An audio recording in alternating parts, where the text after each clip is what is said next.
चंदन नगर गाँव से 2 किलोमीटर दूर नदी किनारे एक टूटा फूटा मंदिर था।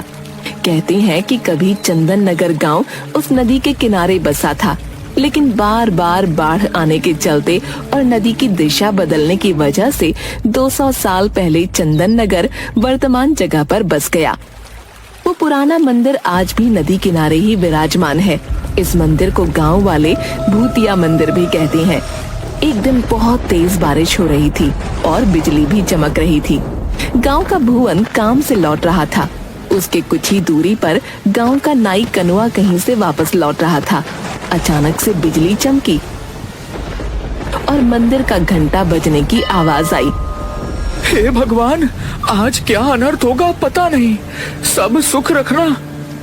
तभी घंटे की आवाज और तेज होती गई और उसके सामने से कनुआ नाई उड़ता हुआ मंदिर की तरफ से गायब हो गया। नहीं, ऐसा नहीं हो सकता, कनुआ चाचा। थोड़ी देर में बारिश रुक गई और भुवन भागता हुआ कनुआ के घर जा पहुंचा। चाची, वो मंदिर। बताओ रे भुवन को क्या हुआ? इतना घबराए हुए क्यों हो? सब मंगल तो है ना? नहीं चाची, कनुआ चाचा मंदिर के घंटे की आवाज में गायब हो गए। नहीं, ऐसा नहीं हो सकता। कह तो कि झूठ है। मेरी आंखों के सामने चाचा मंदिर की तरफ उड़ते हुए चले गए। मुझे माफ कर दो चाची, मैं कुछ नहीं कर सका। धीरज धरो बहू, अब इन गांव वालों को सब पता नहीं किन पापों का फल मिल रहा है। पिताजी, बहुत प्यास लगी है। एक बोतल पानी लाया था, वो दोपहर में ही खत्म हो गया था। जा नदी किनारे जाकर पी ले। क्या पिताजी, 1.5 किलोमीटर पानी पीने के लिए जाऊं? क्यों ना हम अपने खेत में एक कुआं खोद लें। मेरे सपने में भी आता है कि हमारे खेत में एक कुआं है। चल चुपचाप अपना काम कर। जब देखो उल्टा पुल्टा बात करता रहता है, आलसी कहीं का। 1.5 किलोमीटर चलने के चलते इनको खेत में ही कुआं चाहिए। अरे सपना में कुआं दिखता है? कल आलू भी निकलना है, माँ भी आएगी, 2 बोतल पानी भर लेना। माँ देखो ना, बोतल से पानी खेत में गिर गया। प्यास लगी है, क्यों ना हम अपने खेत में कुआं खोदें। सचमुच मेरे सपने में दिखता है कि अपने खेत में एक कुआं है। अब तो शाम हो ही गई है, घर जाकर पानी पी लेना बेटा। माँ, मैं थोड़ा चेतन के पास जाऊंगा, तुम लोग घर चले जाना। मैं उससे मिलकर रात में घर लौटूंगा। रतन और सुनीता घर चले जाते हैं। बंकू अपने दोस्त चेतन से मिलने जाता है। रात में घर पर, बेटी सुमति, पिताजी को थोड़ा खाना दिया। रात के 9 बज गए हैं, नहीं तो वो सो जाएंगे। पता नहीं ये बंकू कहाँ रह गया। लाओ माँ, मैं दे देती हूँ। रतन के पास जाकर, पिताजी ये लीजिए आपका खाना। ठीक है बेटा, लाओ। बंकू अभी घर लौटा या नहीं अभी तक? नहीं पापा, बंकू भैया अभी तक नहीं आए हैं। तभी पुराने मंदिर के घंटे के बजने की आवाज आती है। आज वर्षों बाद पुराने मंदिर का घंटा बजा था। बहुत दिनों बाद आज फिर पुराने मंदिर के घंटे बज रहे हैं। जरूर कुछ अनर्थ होने वाला है। ये बंकू ना जाने कहाँ रह गया। तभी सुनीता दौड़ती हुई आती है। अजी सुनते हो, बाहर पुराने मंदिर के घंटे बज रहे हैं। अभी तक बंकू भी घर नहीं लौटा। गजब हो गया, जाने क्या होने वाला है। अरे भाग्यवान, आ जाएगा। घंटे की आवाज सुनी होगी तो वह अपने दोस्त के घर ही रुक गया होगा फिलहाल। काश आप जो कह रहे हो वैसा ही हो। अरे पिताजी, आप दोनों घंटे की आवाज सुनकर इतना डरे हुए क्यों हो? आखिर बात क्या है उस घंटे में? उसी समय दरवाजे पर कोई दस्तक देता है। लो, आ गया मेरा बेटा बंकू। भगवान का लाख लाख शुक्र है। सुमति, जब भैया आया है, खोल दे दरवाजा। सुमति जाकर दरवाजा खोलती है। अरे पंडित जी, प्रणाम। हाँ बेटा, मुखिया जी के यहाँ पूजा करवा कर लौट रहा था, तभी पुराने मंदिर का घंटा बजने लगा तो मैं यहाँ आ गया। अरे पंडित जी प्रणाम। आइए आइए, अंदर आइए। बड़े दिनों बाद पुराने मंदिर का घंटा बजा है। पता नहीं किस बदनसीब की किस्मत खराब है। वैसे तुम्हारे परिवार में तो सब सुरक्षित है ना? मुंह क्यों लटका हुआ है तुम्हारा? प्रणाम पंडित जी। देखिए ना, बंकू दोस्त के यहाँ गया था, अभी तक लौटा नहीं है। पुराने मंदिर से घंटे की आवाज आ रही है। चिंता लगी हुई है। धीरज रखो बहू, कुछ नहीं होगा बंकू को। भगवान भला करेंगे, जहाँ होगा सुरक्षित होगा। लेकिन उस पुराने मंदिर के घंटे की आवाज से सब इतना डरे हुए क्यों हैं? मुझे कोई बताता क्यों नहीं? ये तो कोई नहीं जानता बच्ची कि वो मंदिर का घंटा अपने आप बजता कैसे है, लेकिन जब भी बजता है गांव से कोई न कोई लापता जरूर हो जाता है। इसीलिए मंदिर का घंटा बजते ही सभी अपने अपने घर में घुस जाते हैं। तो इस घंटे को कोई खोलकर हटा क्यों नहीं देता? जिसने भी घंटा को हटाने की कोशिश की उसी क्षण उसे लकवा यानी पैरालिसिस मार दिया। ओह, लेकिन ऐसा होता क्यों है?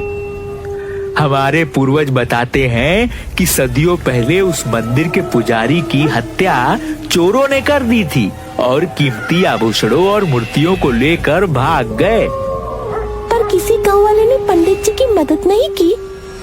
पंडित ने जोर जोर से घंटा बजाया, लेकिन सर्दी के 12 बजे ठंडी रात होने के कारण कोई भी गांव वाले मदद के लिए नहीं गया। कहा जाता है कि उस पुजारी की आत्मा आज भी मंदिर में ही मौजूद है। जब जब पुजारी की आत्मा कुहकती है, मंदिर का घंटा बजने लगता है और गांव का कोई न कोई व्यक्ति गायब हो जाता है। उधर घंटा बजने के पहले बंकू अपने दोस्त चेतन के घर पर था। चेतन, रात काफी हो गई है, अब मैं चलता हूँ। पिताजी खाना खाते समय मुझे खोजते हैं। दरअसल मैं और पिताजी रात का खाना साथ में खाते हैं। ठीक है यार, तुम्हारे साथ भी पता नहीं चला कि टाइम कैसे गुजर गया, इतनी रात हो गई। तभी मंदिर का घंटा बजने लगता है। अरे बंकू, थोड़ी देर रुक जा यार, पुराने मंदिर का घंटा बजने लगा, जरूर कुछ होने वाला है। नहीं यार, पहले ही काफी लेट हो चुका है। पिताजी मेरे बिना खाए सो जाएंगे, और वैसे भी मैं इस अंधविश्वास को नहीं मानता। ठीक है, चलता हूँ, 10 मिनट में घर पहुँच जाऊंगा।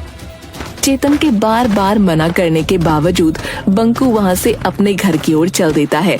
जैसे जैसे वह चलता जाता, उसके कानों में पुराने मंदिर के घंटे की आवाज तेज होती जाती। घंटे की आवाज अब उसके कानों में इतनी तेज हो गई कि वो दोनों हाथों से कानों को ढक लेता है। फिर भी घंटे की आवाज उसके कानों में नश्तर की तरह चुभ रही थी। इस दौरान कब उसका पैर मंदिर की ओर चल पड़ा, उसे पता भी नहीं चला। एकाएक वो देखता है कि वो मंदिर के पास खड़ा है और घंटा लगातार बजे जा रहा है। वो कुछ समझ पाता इससे पहले ही घंटा चुंबक की तरह उसे खींच लेता है और घंटे के अंदर बंकू ऐसे समा जाता है जैसे घंटा कोई ब्लैक होल हो। इसके साथ ही घंटे की आवाज आनी बंद हो जाती है।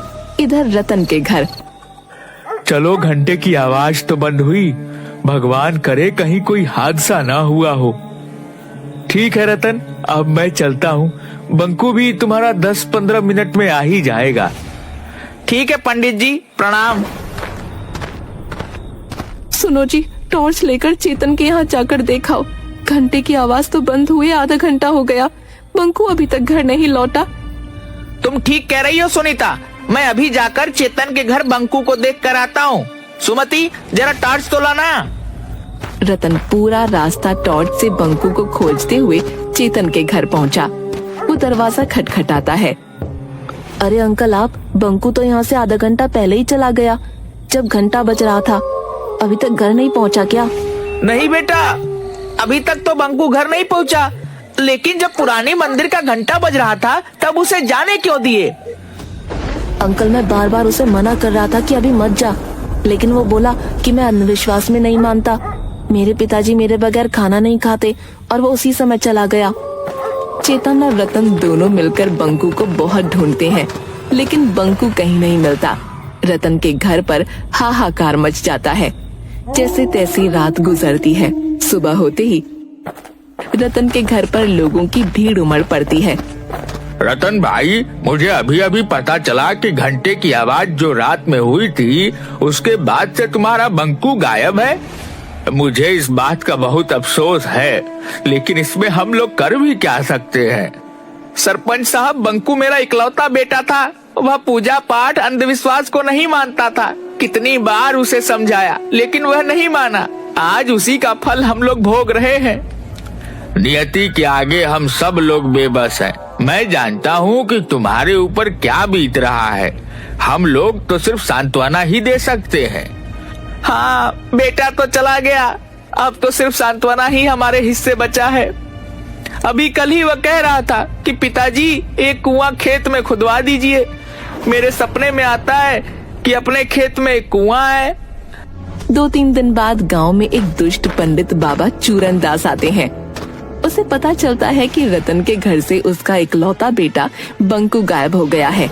इसी बात का वो फायदा उठाने की सोचता है और रतन के घर पर पहुंचता है। अलख निरंजन, कोई घर पर है बच्चा? बच्चा तो नहीं रहा।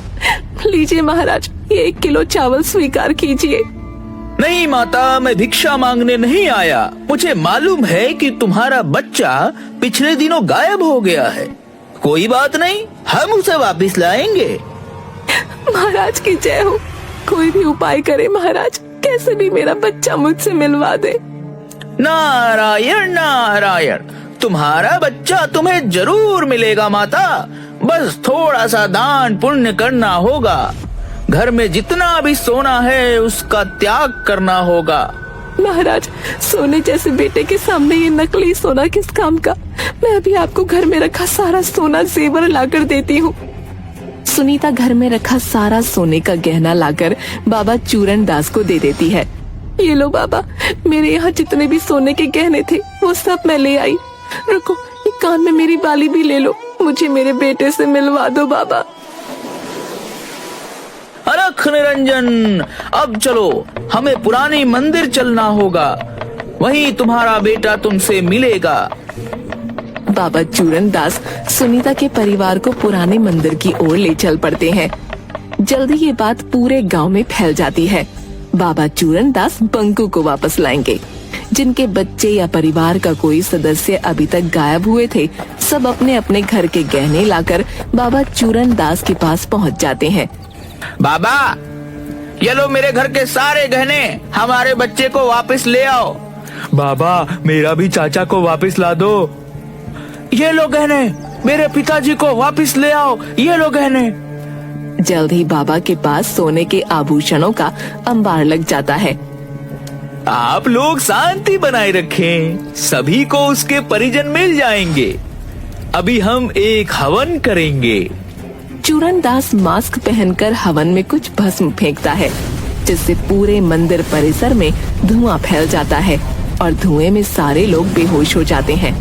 चूरन दास फौरन सारे जेवर समेटकर एक बोरे में भरकर भागने लगता है। तभी मंदिर में टंगे घंटे से एकाएक किरणें निकलती हैं और चूरन दास वहीं पर अपाहिज हो जाता है। थोड़ी देर बाद सभी को होश आता है। मुझे बचा लो, कोई मुझे बचाओ, मैं पूरी तरह अपाहिज हो चुका हूँ। मैंने तुम लोगों के साथ धोखा किया है। हे भगवान, अब किसी के साथ धोखा नहीं करूँगा। दुष्ट पंडित, तुम्हारी यही सजा है। तुमने कई लोगों के भावनाओं को धोखा दिया है। अब पड़े रहो यहीं। उधर सुनीता ने रात में कहा था कि उसके बेटे की आखिरी इच्छा खेत में कुआं खुदवाने की थी, इसलिए रतन बंकू को याद कर खेत में कुआं खोद रहा होता है। तभी उसे जमीन के अंदर से कुछ मूर्तियां और आभूषण मिलते हैं। वो इसकी खबर सरपंच और पंडित ज्ञानचंद को देता है। जरूर यह मूर्तियां वही पुराने मंदिर की है जो सैकड़ों साल पहले गायब हुए थे। शायद चोरों ने इसे यहाँ पर छुपा रखा था। अगर ऐसी बात है तो पंडित जी, इन मूर्तियों को गंगा जल से धोकर फिर से वहीं स्थापित किया जाए। पंडित ज्ञानचंद उन मूर्तियों को फिर से पुराने मंदिर में प्रतिस्थापित करवा देता है। तभी जोर से घंटे बजने लगते हैं। सभी लोगों में हाहाकार मच जाता है, क्योंकि सभी आज घर के बाहर मंदिर के पास खड़े थे। तभी अचानक सुमति चिल्लाती है, अरे माँ देखो, घंटी में से बंकू भैया निकल कर आ रही हैं। अरे ओ गिरधारी मेरे भाई, बरसों पहले तुम बिछड़ गए थे। जय हो देवी माँ, तेरी लीला अपरंपार है। अरे रामधन भी, सभी लोग निकल रहे हैं। आप आ गए, मुझे यकीन था आप आओगे। घंटे में से गायब हुए लोगों को निकलता हुआ सब देख रहे थे। किसी का बेटा, किसी की बहन, किसी के चाचा, किसी के दादा, सब लोग अपने परिजनों से मिलकर बहुत खुश थे। अरे मैं ठीक हो गया। जय हो बाबा, जय भगवान, तेरी महिमा तू ही जाने। चूरन दास, भगवान ने तुझे नया जन्म दिया है, इसीलिए इस जन्म में तुम अच्छे कर्म करो, तुम इस मंदिर का देखभाल करो, यही भगवान का आदेश है। मैं जीवन भर इसी चौखट पर पड़ा रहूंगा, मुझे मोक्ष यही मिलेगा। शायद आज इस मंदिर के पुजारी की आत्मा को शांति मिला होगा। मंदिर में भगवान फिर से स्थापित हो चुके हैं। इस घटना को आज कई साल बीत गए, लेकिन फिर कहानी है भरतपुर गांव के एक छोटे से मजदूर मंगलू की। मंगलू घर से जल्दी जल्दी तैयार होकर निकल रहा था। तभी पीछे से उसकी पत्नी शीला ने चिल्लाकर आवाज लगाते हुए कहा, अरे कहाँ चले गए तुम? तुम्हें तो काम से निकाल दिया था ना। हे भगवान, मेरी तो किस्मत ही फूट गई जो तुझ गरीब मजदूर से ब्याह किया। जब से इस घर में आई हूँ मैंने एक बार भी पनीर की सब्जी नहीं खाई। तुम चिंता न करो शीला, आज 50 मजदूरों को 12 बजे से पहले फैक्ट्री पर बुलाया गया है। जो भी पहले आएगा उसे काम पर रख लिया जाएगा। मुझे भी जल्द से जल्द वहाँ पहुँचना होगा है। अगर मुझे काम मिल गया तो आज रात पनीर ही बनाना। मंगलू ये कहकर निकल गया, लेकिन उसकी पत्नी शीला उसे कोसती रह गई। रास्ते में मंगलू ने देखा कि गांव के चौराहे पर एक बच्चा एक कोने में बैठा हुआ वहां से आ जा रहे लोगों को देख रहा है। कोई उस बच्चे के पास रुक क्यों नहीं रहा है? ओह हाँ, सबको तो जल्द से जल्द फैक्ट्री पहुंचना होगा।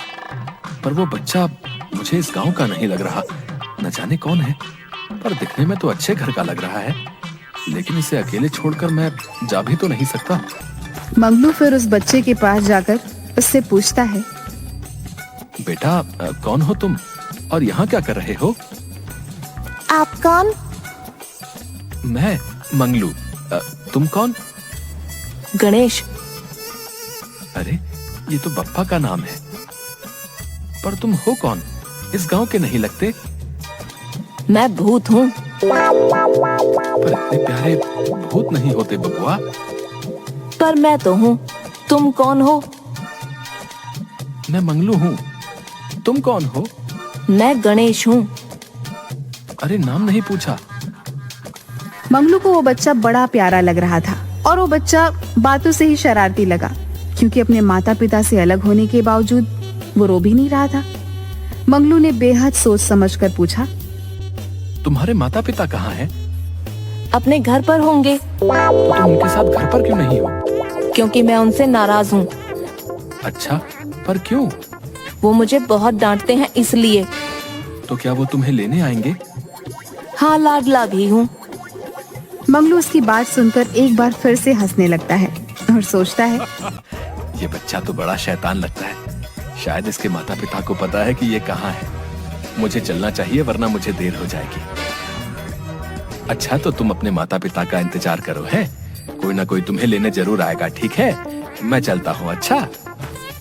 ये बोलकर मंगलू आगे बढ़ जाता है, पर कुछ कदम चलकर वो रुक जाता है और पीछे मुड़कर देखता है तो मंगलू हैरान रह जाता है, क्योंकि गणेश उसके पीछे पीछे चला आ रहा था। अरे तुम मेरे पीछे क्यों आ रहे हो?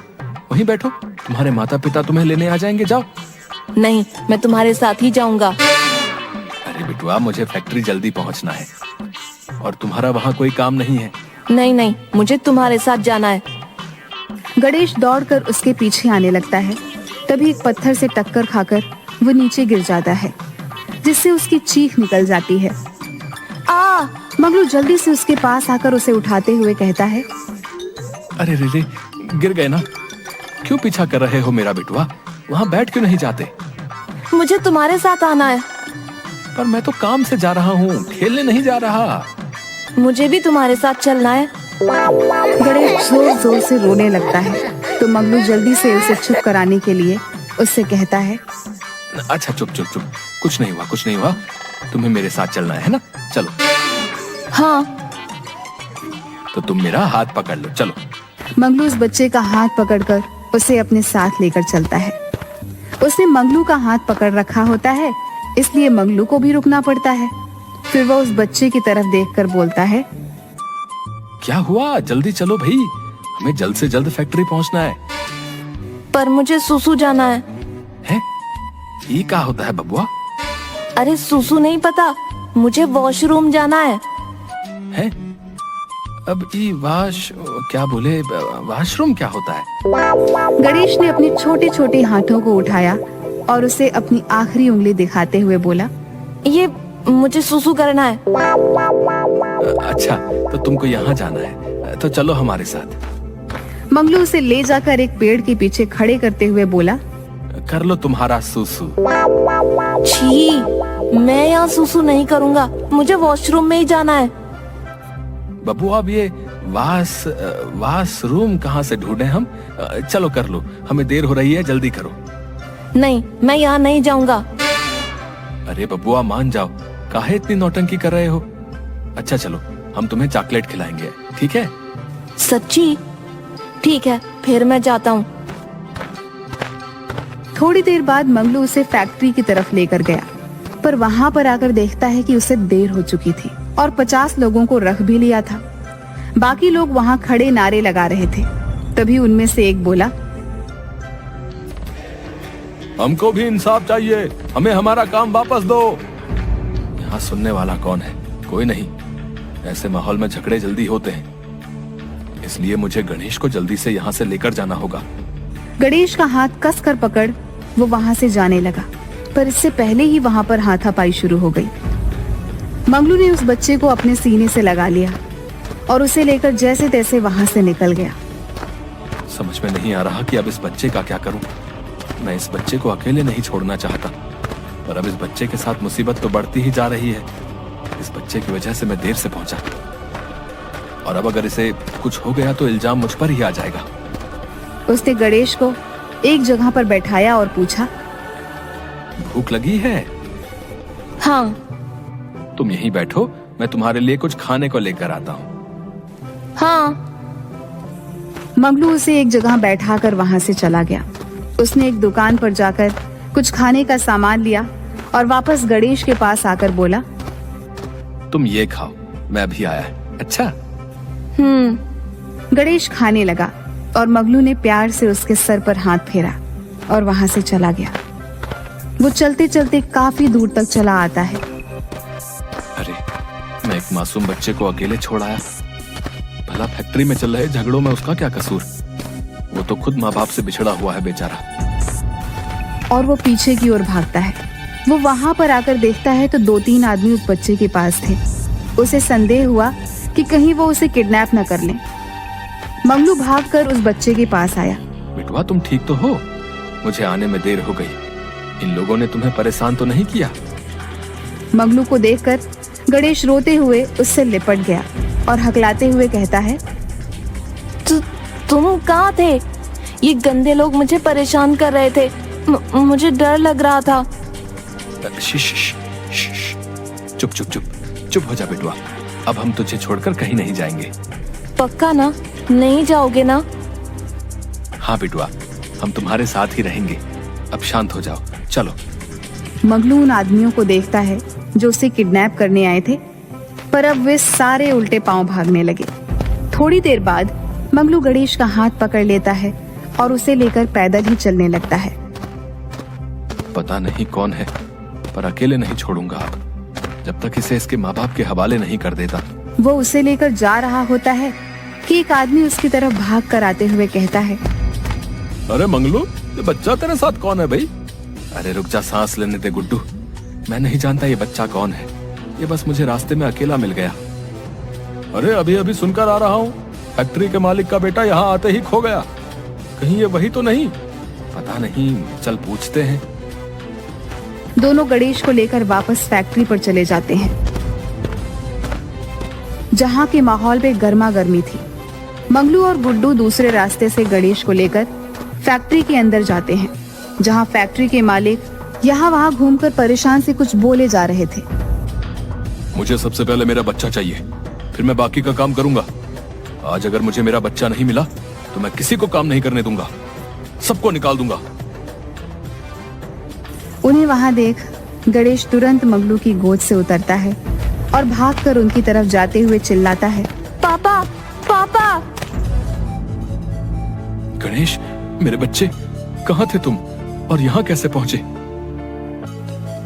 ये पतले नौटंकीबाज अंकल मुझे यहाँ लाए। अच्छा, मेरा बच्चा ठीक तो है ना?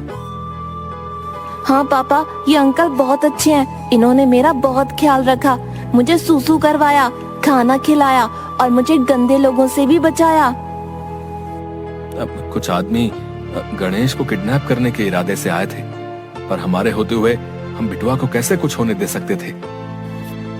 अब तुम्हारा बहुत बहुत शुक्रिया। मेरे बच्चे को सही सलामत मेरे पास पहुंचाकर तुमने मेरी सबसे बड़ी मदद की है। मैं तुम्हारा एहसान कभी नहीं भूलूंगा। नहीं मालिक, आप ऐसे बोलकर मुझे शर्मिंदा कर रहे हैं। ये तो मेरा फर्ज था, आखिर आपका नमक खाया है। मालिक, मैं भी पहले आपकी ही फैक्ट्री में काम करता था, पर आज जब सबको वापस काम मिलने वाला था तो मैं देर से पहुंचा। उसकी बात सुन मालिक मुस्कुरा कर कहते हैं, कर भला तो हो भला। तुमने मेरे बच्चे को सही सलामत मुझ तक पहुंचा दिया। इसका एहसान तो मैं नहीं चुका सकता हूँ, पर तुम्हें तुम्हारा काम लौटा सकता हूँ। उसकी बात सुनकर मंगलू खुशी से उछल पड़ता है। हे भगवान, किसी ने सच ही कहा है, किसी का भला करोगे तो आपका भी भला होगा। मैंने बच्चे की मदद की, असल में तो मैं अपनी ही मदद कर रहा था। घर वापस लौटते हुए मंगलू ने रास्ते में पनीर और मिठाई खरीद ली। घर लौटकर उसके हाथ में सामान की थैली देखकर उसकी पत्नी शीला उछल पड़ी। अरे ये क्या लेकर आए? पनीर और मिठाई लाया हूँ शीला। अब से हमारे दिन फिरने वाले हैं। मालिक ने मुझे अच्छी तनख्वाह पर काम में रख लिया है। अब तुम्हें अच्छा खाना खाने के लिए तरसना नहीं पड़ेगा। ये सुनकर शीला की आंखें नम हो गईं। लेकिन ये सब हुआ कैसे? मंगलू उसे पूरा किस्सा सुनाता है। तब शीला मुस्कुराते हुए कहती है, कर भला तो हो भला। ये कहानी भानुमति और भुवन की है। वह बांस की टोकरी बनाया करते थे। उन्हें बेचकर किसी तरह वह अपना गुजारा कर रहे थे। उनके 2 बच्चे थे, राजू और रंजू। दोनों पास ही के स्कूल में पढ़ने के लिए जाते थे। गरीब होने की वजह से स्कूल के बच्चे उनका मजाक बनाया करते थे। आ गए जी, कुछ मिला खाने को? बच्चे भूख से रोते रोते सो गए। मुझसे इनकी ये हालत और नहीं देखी जाती। शाम को मंदिर से थोड़ा प्रसाद मिला था, वही खिला के सुलाया है आज। कैसे चलेगा इस तरह? पता नहीं ये दुख के दिन कब खत्म होंगे। अब तो प्रभु आपका ही सहारा है। प्लास्टिक आ जाने से बांस की टोकरी अब कोई नहीं लेता। आज भी खाली हाथ आया हूँ। क्या बात है भानुमति, सुबह सुबह यहाँ? एक तो रात भर तुम्हारे बच्चे रोते रहते हैं और सुबह तुम दरवाजा पीटने लगती हो। क्या इरादा है? क्यों शांति से नहीं रहने दे रहे हो? वो बच्चे कल से भूखे हैं, इसलिए रो रहे हैं। कुछ आटा है तो दे दो ना बहन, घर में आते ही लौटा दूंगी। देखो भानुमति, तुम लोग किसी और के घर जाकर भीख मांगो। उसमें तुम्हारे बच्चे जब भीख मांगेंगे तो कुछ ना कुछ मिल ही जाएगा। इस तरह कितना दिन चलता रहेगा? 4 बासी रोटी है, ले जाओ, कुत्तों को आज नहीं दूंगी।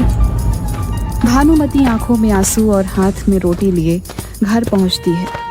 बच्चों को रोटी में नमक लगाकर खिलाकर उन्हें स्कूल भेज देती है। ए राजू, जूते नहीं है क्या? पापा से बोलकर बांस के जूते बनवा लिया कर, यूनिक रहेगा। अच्छा, इसके पापा आर्टिस्ट हैं क्या?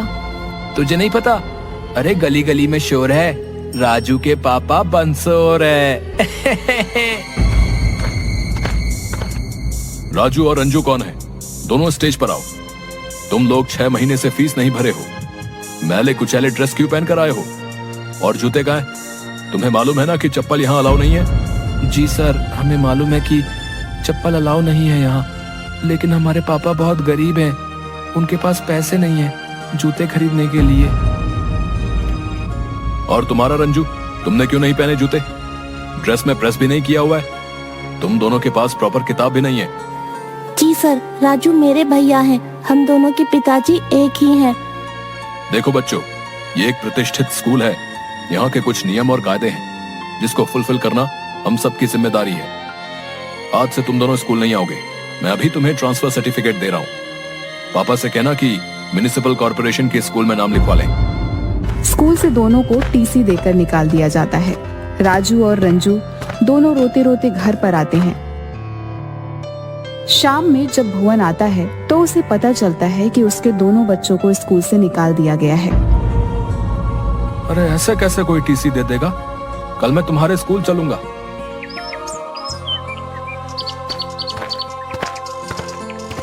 नमस्ते सर। हाँ बोलिए। सर मैं राजू और रंजू का पिताजी हूँ। सर पैसे की कुछ तंगी है, इंतजाम होते ही दे दूंगा। अच्छा, तो तुम ही राजू और रंजू के पिताजी हो। आज तक कभी भी तुम्हारी फीस टाइम पर स्कूल को नहीं मिली। तुम्हारे बच्चे का पहनावा जोकर जैसा है। पैर में चप्पल, जूता कभी नहीं पहन के आए। फटे पुराने बिना प्रेस किए हुए कपड़े, ऐसा हमारे स्कूल में नहीं चलता। तो आप कोई म्युनिसिपल कॉर्पोरेशन का स्कूल देख लो। मैंने उन्हें टीसी दे दी है। गार्ड, इन्हें स्कूल के बाहर का रास्ता दिखा दो। प्रिंसिपल की बेइज्जती की आहट से भुवन सड़क पर जा रहा था। किसी ट्रक वाले ने उसे पीछे से टक्कर मार दी। टक्कर लगने की वजह से भुवन की उसी समय मृत्यु हो जाती है। पुलिस उसके शरीर को हॉस्पिटल पहुंचवा देती है, जहां डॉक्टर उसे मरा हुआ घोषित कर देता है। किसी ने भानुमति को आकर भुवन के एक्सीडेंट के बारे में बताया। वह अपने बच्चों के साथ दौड़ती हुई हॉस्पिटल पहुंचती है, जहां भुवन को मरा हुआ देखकर भानुमति जोर जोर से रोने लगती है। भुवन के जाने के बाद उनकी स्थिति बद से बदतर हो गई। भानुमति, आज भुवन को मरे 3 महीने हो गए। अब तो हम तुम्हें नहीं रख सकते। कुछ दिन की और मोहलत दे दीजिए। क्या होगा, रोज तुम्हारे यहाँ उधारी वाले गाली गलौज करते हैं। तुम आज किराया दो, नहीं तो घर खाली करो। आखिर में भानुमति बच्चों के साथ नानी के घर जाने का फैसला करती है।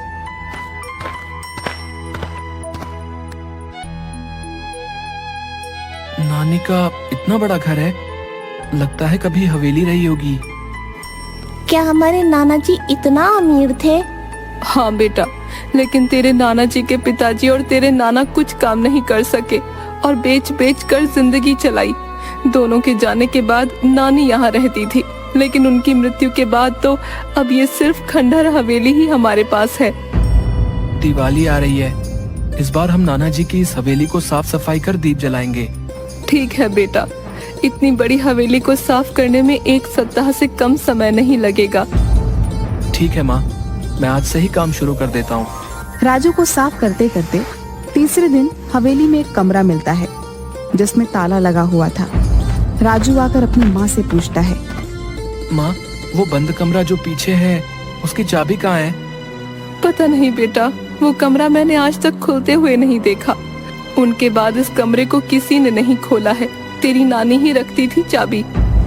राजू और रंजू दोनों मिलकर उस कमरे के ऊपर के जालों को साफ कर रहे थे। तभी नानी रंजू को ऊपर से फिसलवा देती है। रंजू दरवाजे के चौखट में लगे हिरन का सींग पकड़ते हुए नीचे गिर गई। तभी दरवाजा गड़गड़ाहट के साथ खुलने लगा। रंजू, तुम ठीक तो हो ना? हाँ भैया, मैं बिल्कुल ठीक हूँ। अरे, ये दरवाजा तो अपने आप खुल रहा है। अरे हाँ, सही कहा तूने। आओ चलकर अंदर देखते हैं। रंजू, तुम दौड़कर टॉर्च ले आओ, अंदर बहुत अंधेरा है। ठीक है भैया, मैं अभी लाई।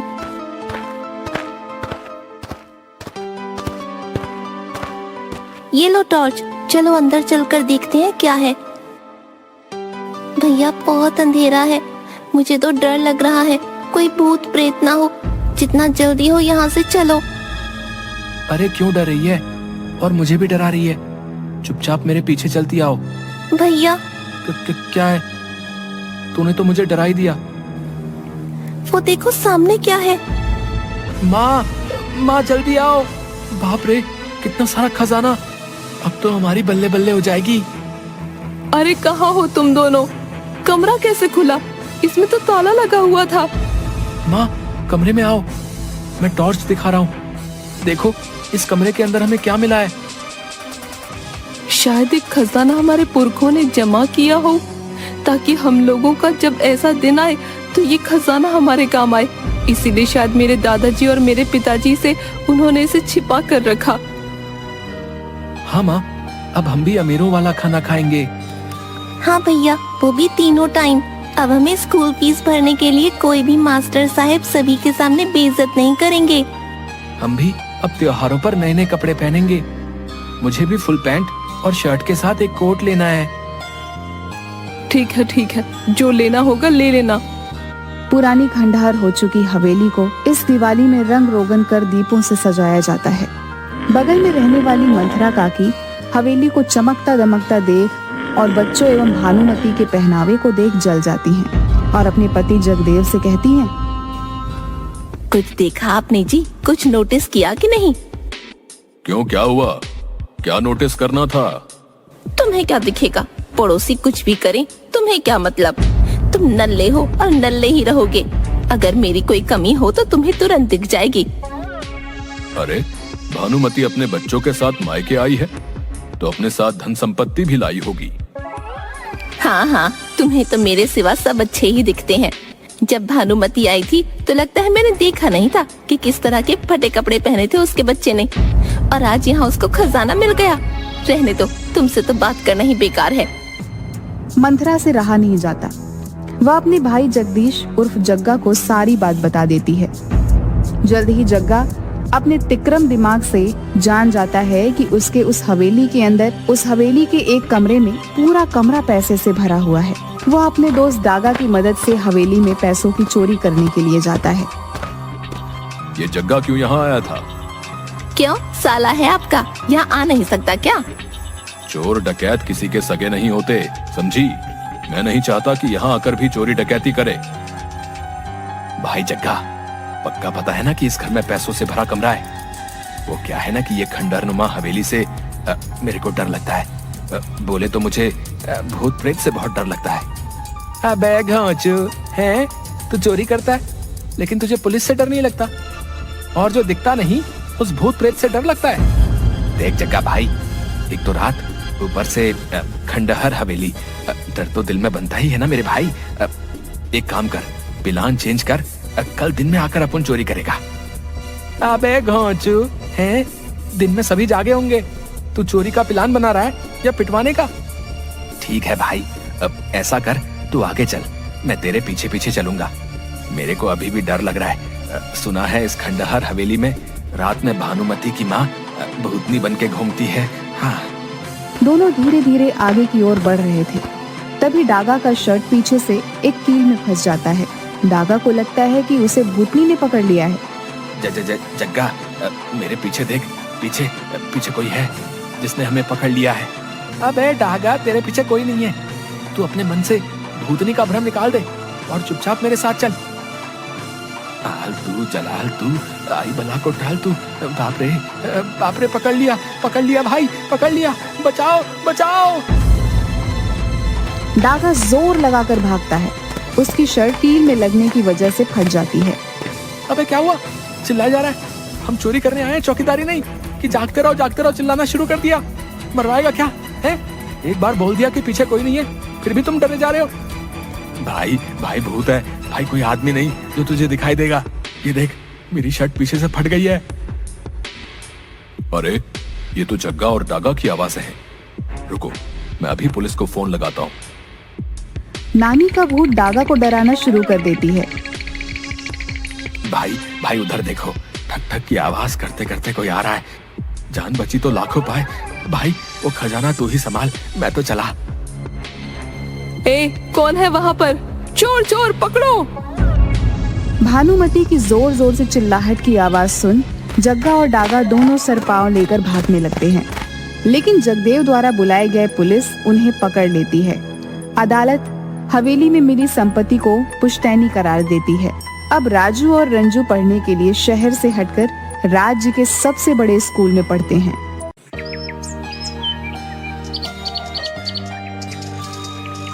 सीतापुर में धर्मू नाम का डाकिया रहता था। वो बड़ा ही ईमानदार और नेक इंसान था। गांव के सभी लोग उस पर बहुत भरोसा करते थे।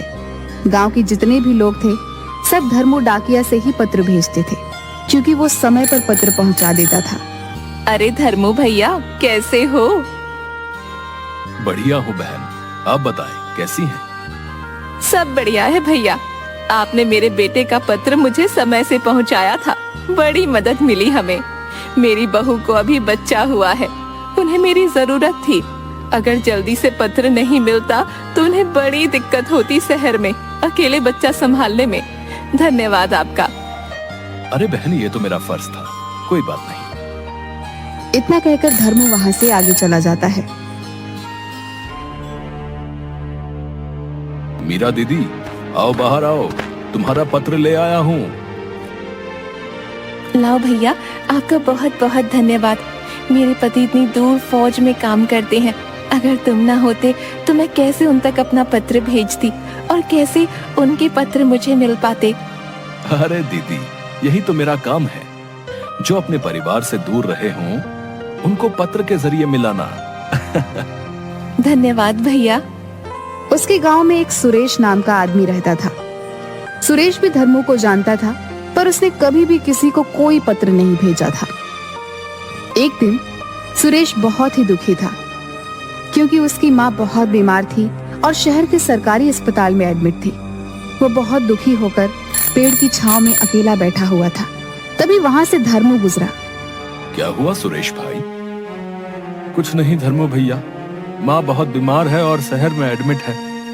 मेरी बीवी उनके साथ वहीं है। फसल कटने वाली है, इसलिए मैं नहीं जा सकता, वरना इलाज के लिए पैसा कहाँ से आएगा। मैं अपनी माँ के लिए एक पत्र लिखना चाहता हूँ, पर मैं कैसे लिखूं? मुझे लिखना पढ़ना तो आता नहीं है। अरे तो तुम परेशान क्यों हो? मैं हूं ना, मैं तुम्हारी मदद करता हूँ। रुको, मैं अभी वापस आता हूँ और तुम्हारा पत्र लिखवाता हूँ। इतना बोलकर धर्मू वहां से चला गया, क्योंकि उसे एक दो पत्र बहुत जल्दी में पहुंचाने थे।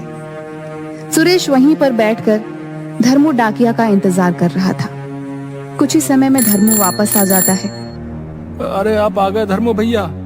हाँ, चलो अब मिलकर तुम्हारी माँ के लिए पत्र लिखते हैं। सुरेश ने साथ में अपनी माँ के लिए कुछ पैसे भी भेजे। सारा पत्र तो धर्मू डाकिया ने लिखा था, पर पत्र कहाँ भेजना है वो पता सुरेश ने लिखा था। ये लो भाई, तुम्हारा पत्र तैयार है और मैंने पैसे भी रख दिए हैं। 2-3 दिन के अंदर ये तुम्हारी माँ तक पहुंच जाएगा। मैं पूरी कोशिश करूंगा कि उन्हें ये जल्द से जल्द मिल जाए। आपका बहुत बहुत धन्यवाद भैया। फिर सभी अपना अपना काम करने लगे। पत्र को भेजते हुए अब 1 हफ्ता हो गया था। एक दिन अचानक से सुरेश धर्मू के दफ्तर में आता है। वो बहुत गुस्से में लग रहा था। अरे क्या हुआ सुरेश, इतने गुस्से में क्यों हो? धर्मू भैया, मुझे पता चला है कि मेरी माँ का पत्र अभी तक नहीं पहुंच पाया। मुझे आपसे ऐसी उम्मीद नहीं थी। आपने मुझे बेवकूफ बनाया। मैंने आप पर भरोसा करके पैसे दिए थे। आपने मुझे अनपढ़ गरीब के साथ ठीक नहीं किया। ये सुनकर धर्मू डाकिया दंग रह गया। अरे अब नहीं भैया, मैंने ऐसा कुछ भी नहीं किया। आपको कोई गलतफहमी हो रही है। सुरेश धर्मू की आगे की बात सुने बिना ही अपनी आंसुओं को पोंछते हुए वहां से चला गया। अगले दिन गांव के सरपंच सुबह सुबह ही धर्मू डाकिया के घर पहुंच जाते हैं। अरे धर्मू, तुमने क्या किया भाई? हैं? हमारा इतने सालों का भरोसा तुमने तोड़ दिया, वो भी थोड़े से पैसे के लिए। क्या सरपंच जी, आप ऐसा कैसे बोल सकते हैं? ऐसा कुछ भी नहीं हुआ। मैंने तो अपनी तरफ से पत्र आगे पहुंचा दिया था और ये भी कहा था कि इसे जल्दी से जल्दी पहुंचाना है। मैं नहीं समझ पा रहा हूं कि आखिर हुआ क्या। तो फिर सुरेश की माँ का पत्र और पैसे कहाँ गए भैया? अगर तुमने कुछ नहीं किया तो? मुझे खुद भी नहीं पता कि आखिर हुआ क्या है। आप मुझे एक मौका दीजिए, मैं पता करता हूं कि आखिर हुआ क्या है। हमें कुछ नहीं सुनना है। हाँ बस, तुम्हारी ये गलती माफ नहीं की जा सकती है। तुम्हें अब हम गांव में काम नहीं करने देंगे। हमें अब दूसरा डाकिया चाहिए।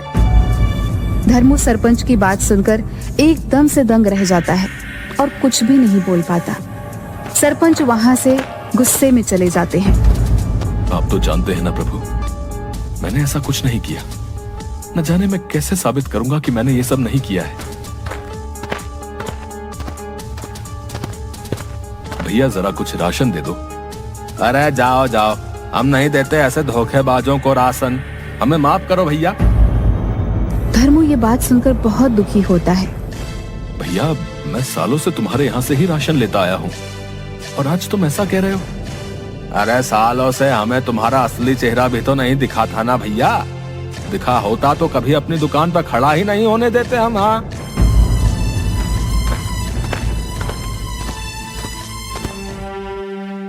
दुकान वाले ने तो कुछ भी राशन नहीं दिया। 2 दिन से काम पे भी नहीं गया हूँ। ऐसा चलता रहा तो भूखा ही मर जाऊंगा मैं। धर्मू बहुत घबरा जाता है। उसे कुछ भी नहीं समझ आता कि वो क्या करे। वो काफी देर तक सोचता रहता है कि ऐसा ना हो कि उसे गांव वाले जाने की धमकी दे दे। अपनी भूख शांत करने के लिए धर्मू पानी पीकर बिस्तर पर लेट जाता है। हे भगवान, ये क्या हो रहा है? अब मैं क्या करूं? दूसरी तरफ सुरेश अपने सारे काम छोड़कर बस अपनी माँ के पत्र के बारे में सोच रहा था। न जाने माँ कैसी होगी, मेरी बीवी सब कैसे संभाल रही होगी। हमारे पास सब पैसे भी खत्म हो गए हैं। अब मैं क्या करूं अब? अरे तुम परेशान क्यों हो रहे हो? हम तुम्हारी मदद कर रहे हैं ना। कुछ वक्त लग सकता है पर हम तुम्हारा पत्र और पैसा ढूंढ निकालेंगे भाई। इसी तरह 2 दिन बीत गए।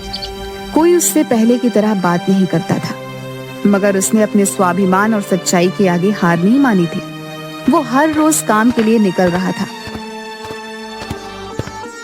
शीला बहन, लाओ, तुम्हें अपने बेटे को पत्र पहुंचाना होगा ना। नहीं बाबा, रहने दो। भगवान जाने पत्र पहुँचे कि नहीं। बहन, तुमने भी मुझे ऐसी खरी खोटी सुना दी। अब तुम किसी गरीब का पैसा ऐसे मार के बैठोगे तो हम तुम्हारी आरती थोड़ी ना उतारेंगे। धर्मू अब तक सब कुछ चुपचाप सह रहा था, मगर शीला की ये कड़वी बातें उसके दिल पर लग गई। ठीक है बहन, मेरी ही कुछ भूल रही होगी। चलता हूँ। हाँ हाँ, जाओ जाओ। तुम्हारे जैसे चोर चक्कों को यहाँ रोका भी किसने है? आए बड़े संत कहीं के। 2 दिन बीत गए और धर्मू डाकिया अपने घर से बाहर भी नहीं निकला। सरपंच हमेशा की तरह सुबह सुबह पंचायत में बैठे थे। तभी सुरेश भागा भागा वहाँ आता है। अरे सुरेश, ऐसे क्यों भाग रहे हो भाई? क्या बात हो गई? सरपंच जी, हमसे बड़ी भूल हो गई। अरे अरे, जरा सांस ले लो, फिर बताओ क्या हुआ। बहुत बड़ी भूल हो गई हमसे। धर्मू भैया बेकसूर हैं, उन्होंने कुछ नहीं किया। मुझे मेरा पत्र और पैसे दोनों मिल गए हैं। क्या? ये क्या बात कर रहे हो तुम? सरपंच के साथ साथ वहाँ मौजूद सभी गांव वाले ये सुनकर दंग रह जाते हैं। ठीक से बताओ, क्या हुआ? कहाँ से मिल गया पत्र और पैसा भाई? सरपंच जी, मुझसे बड़ी भूल हो गई। सारा पत्र तो धर्मू भैया ने लिखा था, मगर उस पर पता मैंने डाला था। मैं ठहरा अनपढ़ गवार, मैंने गलत सलत पता लिख दिया। डाकिया जब पत्र लेकर शहर गया तो वो पता नहीं मिला ही नहीं। 1 हफ्ता इसलिए लग गया क्योंकि धर्मू भैया ने उसे कहा था कि पत्र पहुंचाना बहुत जरूरी है, तो वो शहर में उस पते को खोजता रहा। इतना ही नहीं, धर्मू भैया ने अपने पास से कुछ पैसे भी दिए थे मेरा पत्र जल्दी पहुंचाने के लिए। अरे अब तब तो हमसे बड़ी भूल हो गई है भैया धर्मू को पहचानने में। वो दूसरा डाकिया जिससे धर्मू भैया ने पत्र भेजा था, वो आज ही मेरे पास आया और आके मुझे मेरा पत्र और पैसा लौटा के गया है। मैंने बड़ा पाप कर दिया सरपंच जी, धर्मू भैया पे शक करके। अरे तुम ही क्यों, हम सबसे भूल हुई है भैया, हमें चल के उससे माफी मांगनी चाहिए। फिर रमेश, सरपंच जी और गांव के कुछ लोग धर्मू के घर की तरफ चल पड़ते हैं। धर्मू, दरवाजा खोलो भाई। धर्मू भैया, मैं सुरेश, दरवाजा खोलिए, हमें आपसे बात करनी है। बहुत देर तक धर्मू का दरवाजा खटखटाने के बाद कोई भी बाहर नहीं आता। कहीं ऐसा तो नहीं कि धर्मू गांव छोड़ के कहीं चला गया भाई? अरे नहीं, दरवाजा अंदर से बंद है। तो कहीं ऐसा ना हो कि इतना सब सुनने के बाद उन्होंने कोई गलत कदम उठा लिया भाई। अरे भाई, ये सब क्या बोले जा रहे हो हैं? शुभ शुभ बोलो। चलो ये दरवाजा तोड़ते हैं। गांव वाले मिलकर दरवाजा तोड़ देते हैं। अंदर की हालत देखकर सब दंग रह जाते हैं। घर में जरा सा भी उजाला नहीं था, सारे खिड़की दरवाजे बंद थे। धर्मू डाकिया अपने पलंग पर बेहोश लेटा हुआ था। उसने इतना शोर सुनकर भी धीरे से आंखें खोली। अरे भैया, ये आपने अपना क्या हाल बना लिया है? मुझे माफ कर दो, मैंने आपकी ईमानदारी पे शक किया। आप सही थे, भूल मुझसे हुई। मुझे मेरे पत्र और पैसे वापस मिल गए। अच्छा हुआ भैया। अब माँ कैसी है? धर्मू की बात सुनकर सुरेश की आंखों में आंसू आ गए। उसने धर्मू की हथेली पकड़ ली और माफी मांगने लगा। धर्मो, तुमने अपना ये क्या हाल कर लिया है भाई? मैंने इतने साल इस गांव की सेवा करके बस विश्वास और मान सम्मान ही कमाया था। मैं उसे ऐसे टूटा हुआ देखकर खुद भी टूट गया, इसलिए मेरी ये हालत हो गई। अब हम सबको माफ कर दो धर्मो, हमें तुम्हारे साथ ऐसा व्यवहार नहीं करना चाहिए था। हमसे भूल हो गई भाई। कोई बात नहीं, मैंने आप सबको माफ कर दिया है। आप परेशान ना हो। और हाँ, मेरा एक काम जरा जल्दी से कर दो। कौन सा काम? मीरा दीदी है ना, जिनके पति फौज में है, देखो मैंने उधर उनके पति के नाम से एक पत्र लिख के रखा है, जरा उन तक पहुंचा दो। सब लोग धर्मू की बात सुनकर हैरान हो जाते हैं। तुम उनके पति के नाम से पत्र लिखकर क्यों भेजते हो? हाँ सरपंच जी, उनके पति को मरे हुए अब साल भर होने को आया है। अगर मैंने उन्हें ये सच बता दिया तो वो जीते जी मर जाएगी, इसलिए उनके पति के नाम के झूठे पत्र लिख देता हूँ। कम से कम इसी सहारे वो जिंदा तो रहेगी। धर्मू की बात सुन के सबकी आंखों में आंसू आ जाते हैं। अब तुम बहुत अब महान आदमी हो धर्मो, हम एक बार फिर से तुमसे माफी मांगते हैं। और हाँ, तुम भी अब अपनी सेहत सही कर लो भाई, क्योंकि कल से तुम्हें ही फिर से सब पत्र पहुंचाने हैं, क्योंकि तुम ही हमारे गांव के नंबर 1 डाकिया हो भाई। सरपंच की बात सुन धर्मू के चेहरे पर एक मुस्कान आ जाती है। जी जरूर। इसके बाद धर्मू पहले की तरह हर रोज खुशी खुशी गांव वालों की सेवा में लग जाता है। एक गांव में पुट्ठा नाम का एक भुलक्कड़ इंसान रहता था। पुट्ठा को एक अजीब बीमारी थी, वो अचानक से सब कुछ भूल जाता था। एक दिन की बात है, पुट्ठा गहरी नींद में सो रहा था। अरे अब उठोगे भी? कब तक खर्राटे लेकर सोते रहोगे? दोपहर के 11 बज रहे हैं, मगर तुम्हारी कुंभकर्ण वाली नींद खुलने का नाम ही नहीं ले रही। शर्मीली के चीखने पर अचानक पुट्ठा की आंख खुल गई और वो शर्मीली को क्रोध भरी नजरों से देखने लगा। मुझे इतने गुस्से में क्यों देख रहे हो? मैंने ऐसा क्या कर दिया? सिर्फ तुम्हें सोते से उठाया ही तो है। अचानक पुट्ठा ने शर्मीली का गला पकड़ लिया। ओए ओए, कौन है तू? है? और मेरे घर में कैसे घुसा है? ये क्या बकवास कर रहे हो तुम? मैं तुम्हारी पत्नी हूँ शर्मीली, छोड़ो मुझे। ओ याद आ गया, और तू वही बिरजू चोर है ना, जो मुझे मूर्ख बनाकर भाग गया था।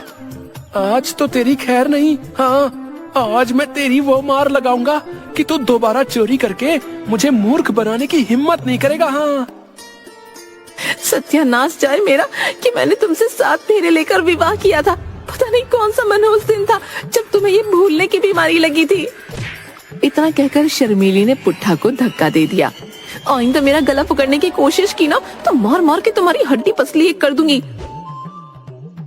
ओए बिरजू, ओए, तू लड़की की आवाज निकालकर मुझे मूर्ख नहीं बना सकता। हाँ, हे भगवान, अब क्या करूं मैं इसका? इतना कहकर शर्मीली ने एक जोरदार हाथ पुट्ठा के सिर पर मार दिया। सर पर हाथ पड़ते ही पुट्ठा अचानक से शर्मीली की ओर देखकर बोला, अरे शर्मीली, क्या हुआ? तुम मुझे गुस्से से क्यों देख रही हो? पता नहीं कौन सा मनहूस दिन था जब मैंने तुमसे शादी की। आज तो तुमने हद ही कर दी, मेरा गला पकड़ लिया। सच सच बताओ, तुम्हें ये भूलने की बीमारी कब लगी? तुम तो जानती हो शर्मीली, मैं जब 15 साल का था तब एक लड़की की जान बचाते समय कुछ गुंडों ने मेरे सर पर एक लोहे की रॉड से वार कर दिया था। शर्मीली, बंद करो अपनी ये घिसी पिटी बकवास। गलती मेरी थी, मुझे तुम्हें कब का तलाक दे देना चाहिए था। अरे शादी के 2 दिन बाद जब पिताजी मुझे लेने आए थे तब तुम ये भी भूल गए थे कि वो तुम्हारे ससुर हैं, और तुमने उनके गाल पर एक जोरदार चांटा चढ़ दिया था। उस दिन का दिन है, आज तक पिताजी यहाँ पर नहीं आए। मुझे तुम्हारे पिताजी पर उठाए गए हाथ का अफसोस है शर्मीली, लेकिन अब वो यहाँ पर क्यों आएंगे? वो तो कब का स्वर्ग सिधार गए ना। क्या बकवास कर रहे हो तुम? मेरे पिताजी कब स्वर्ग सिधार गए? वो तो जीवित हैं। क्या बात कर रही हो तुम? अभी परसों ही तो मैं उनकी अर्थी को कंधा देकर आया था। अरे मूर्ख इंसान, वो तो हमारे पड़ोस की ताई का देहांत हो गया था, जो पूरे 110 साल की थी। अब अपना बेकार सा मुंह लेकर यहाँ से निकल जाओ, इससे पहले कि मैं अपना आपा खो बैठूं। पुट्ठा खामोशी से घर के बाहर निकल गया। वो घर से बाहर निकला ही था कि तभी वो दोबारा सब कुछ भूल गया। वो अपने घर के दरवाजे को गौर से देखते हुए बोला, कितने मूर्ख लोग हैं? घर का दरवाजा खोलकर ही बाहर चले जाते हैं। अरे कोई चोर उचक्का घर में घुसकर चोरी करके ले जाएगा, फिर बाहर यही लोग बवाल काटेंगे कि चोरी हो गई, चोरी हो गई। इतना कहकर पुट्ठा अपने ही घर का दरवाजा खटखटाने लगा। अरे घर में कोई है क्या? है? पुट्ठा की आवाज सुनकर शर्मीली अपने आप से बोली, अरे इन्हें क्या हो गया? अभी कुछ सेकंड पहले ही तो बाहर गए थे, कहीं ये फिर से कुछ भूल तो नहीं गए? शर्मीली दौड़ती हुई बाहर आ गई और पुट्ठा को क्रोध भरी नजरों से देखने लगी। माफ कीजिएगा बहन जी। बहन जी? ये क्या कह रहे हो तुम? अरे आपको बहन जी नहीं कहूँ तो और क्या कहूँ? मैं तो सिर्फ आपको ये बताने के लिए आया था कि आपके घर का दरवाजा खुला हुआ था। मुझे लगा शायद घर में कोई मौजूद नहीं है। इतना कहकर पुट्ठा वहाँ से चला गया और शर्मीली अपने दोनों हाथों से अपना सर पीटने लगी। पुट्ठा सीधा बाजार गया। अचानक पुट्ठा की नजर गांव के मुखिया और जग्गी पर पड़ी। पुट्ठा सीधा गांव के मुखिया के पास चला गया। क्या हाल है मुखिया जी? मुझे आपसे जरूरी बात करनी है। अरे लगता है इस भुक्कड़ की याददाश्त इस समय सही है, इसीलिए मुखिया कहकर संबोधित कर रहा है। क्या बात है पुट्ठा, आज तो बड़ा चिंता में नजर आ रहा है। बात ये है मुखिया जी, आप तो जानते हैं कि जब से मुझे बिरजू चोर ने मूर्ख बनाया ना, तब से मेरी जिंदगी खराब हो गई है। अरे पुट्ठा, तू ये बात कब समझेगा कि बिरजू ने तुझे मूर्ख नहीं बनाया, बल्कि तेरी भूलने की आदत ने तेरी जिंदगी को हराम कर रखा है रे। अरे बेचारा बिरजू चोर तो पर्स लेकर भाग रहा था। तुझे क्या जरूरत थी है बिरजू चोर का पीछा करने की?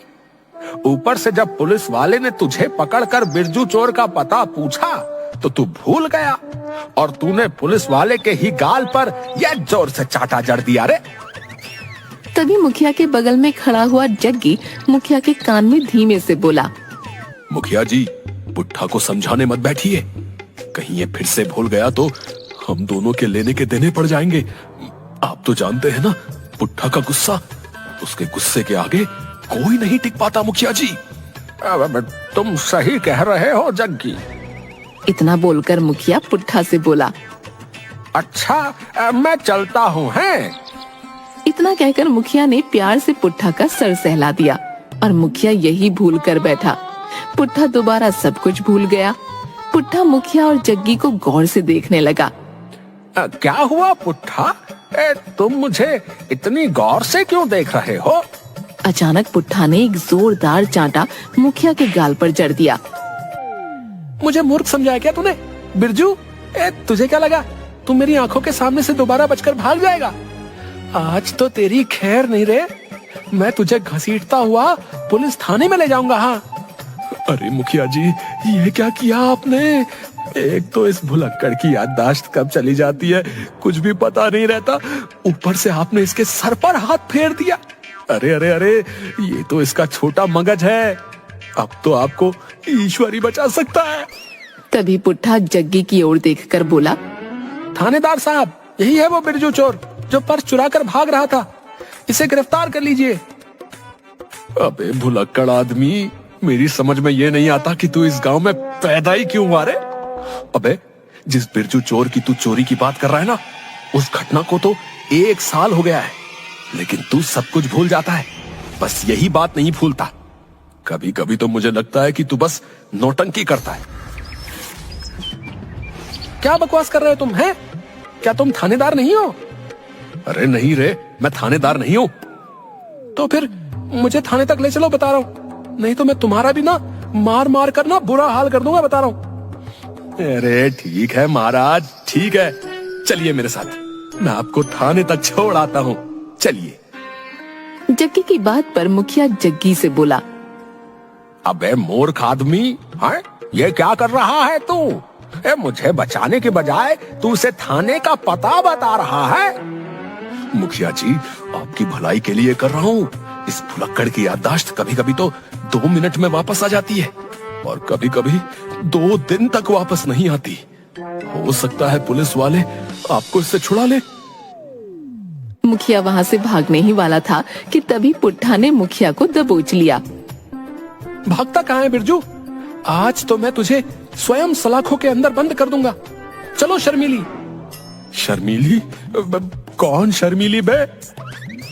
अरे तुम्हारा नाम शर्मीली, मैं तुमसे बात कर रहा हूँ। क्या तुम शर्मीली नहीं हो? लगता है आज इसका दिमाग पूरी तरह से खराब हो चुका है। इसे पुरुष और स्त्री में अंतर ही नजर नहीं आ रहा है। इसे थाने ले जाने में ही भलाई है। जग्गी पुट्ठा की ओर देखकर बोला, श्रीमान पुट्ठा जी, चलिए मैं आपको थाने ले चलता हूँ।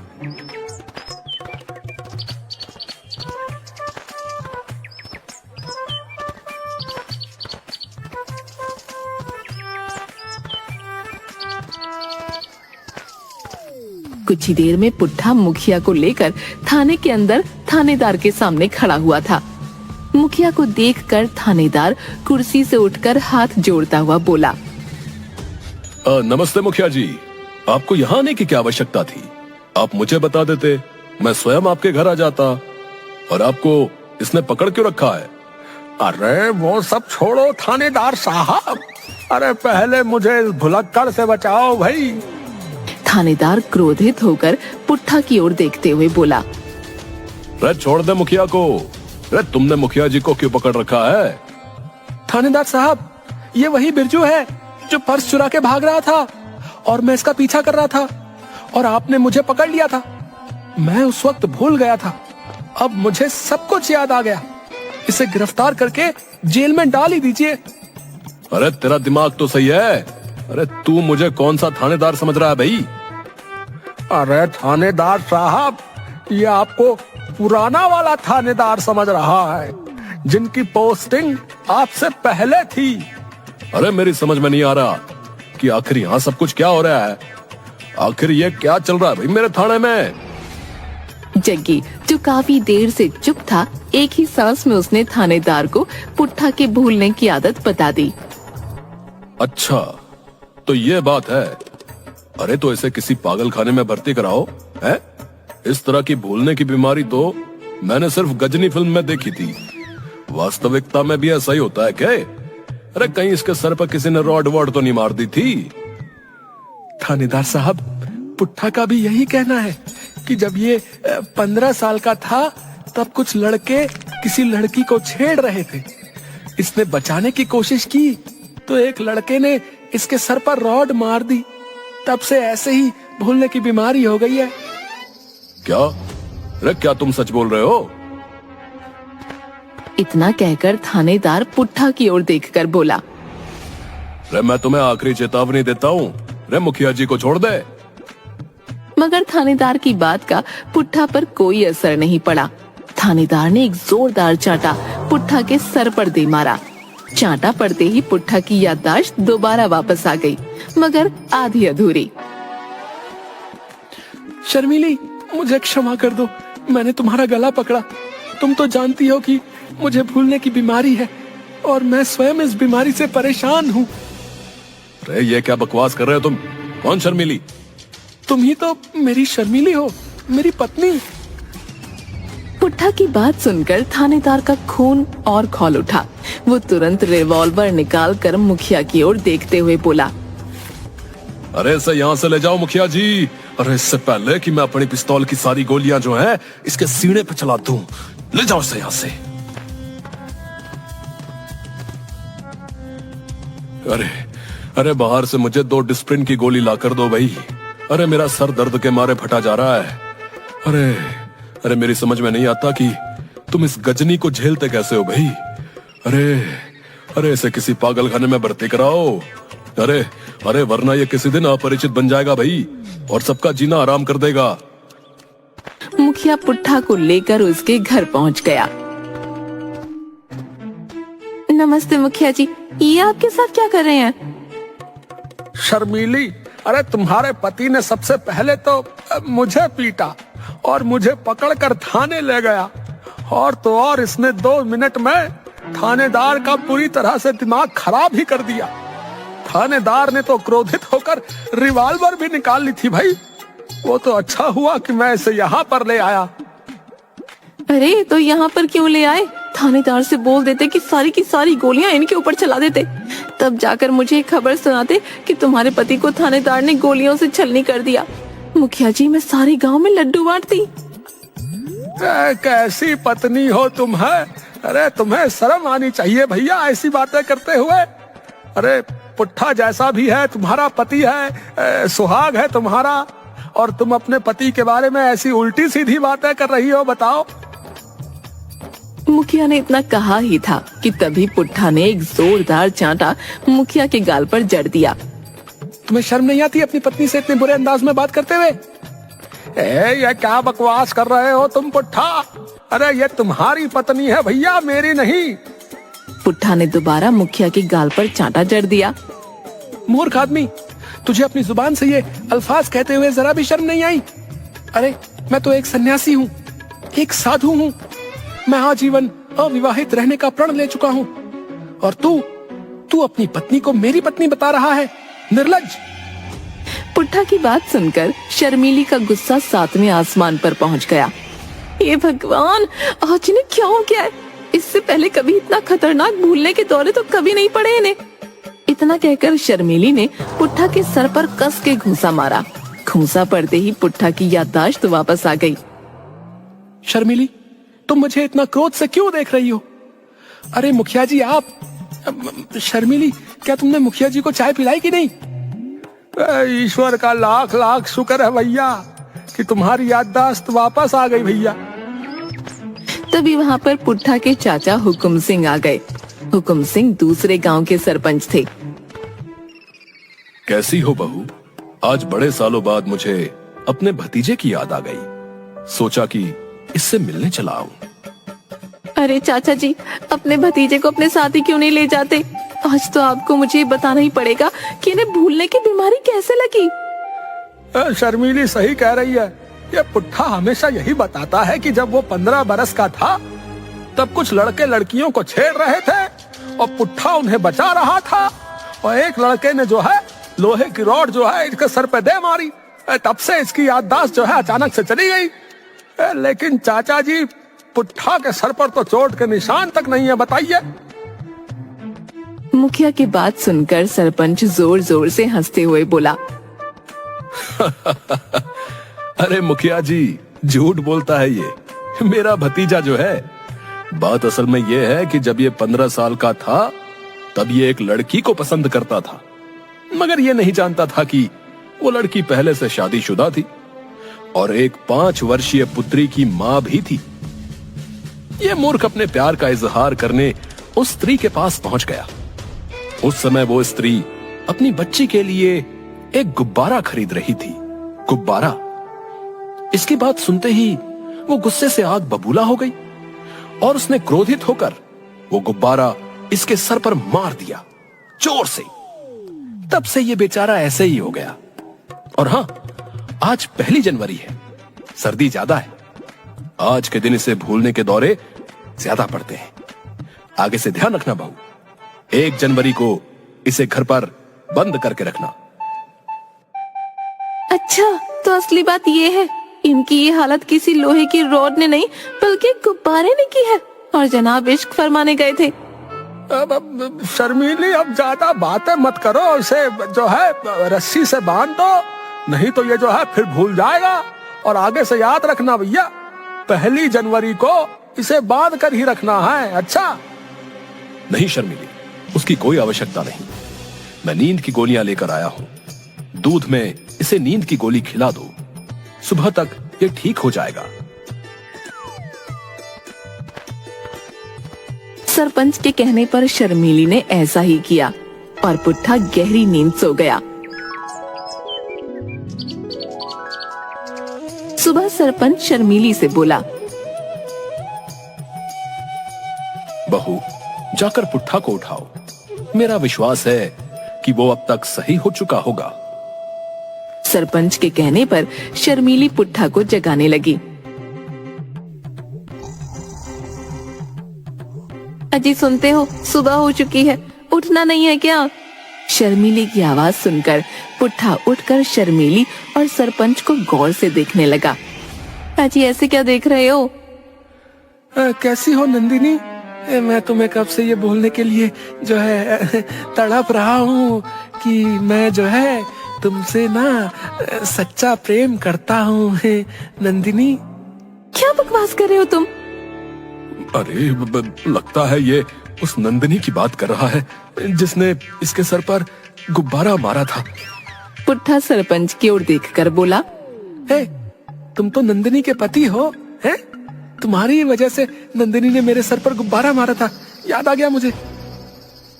इतना कहकर पुट्ठा उठकर खड़ा हो गया और अपने चाचा पर मुक्कों की बौछार कर दी। शर्मीली ने पुट्ठा का हाथ पकड़ लिया। ये क्या कर रहे हैं आप? आपको शर्म नहीं आती अपने चाचा को मारते हुए? मुझे छोड़ दो मुखिया जी, ये नंदिनी का पति है, इसी की वजह से नंदिनी ने मेरे सर पर गुब्बारा मारा था। हाँ। अरे मैं मुखिया नहीं, तुम्हारी पत्नी हूँ। अरे अरे अरे अरे अरे अरे अरे इसे कुछ दिनों के लिए बात दो बहू। अरे मैं जा रहा हूँ और अब कुछ साल बाद ही आऊंगा, तुम ही झेलो।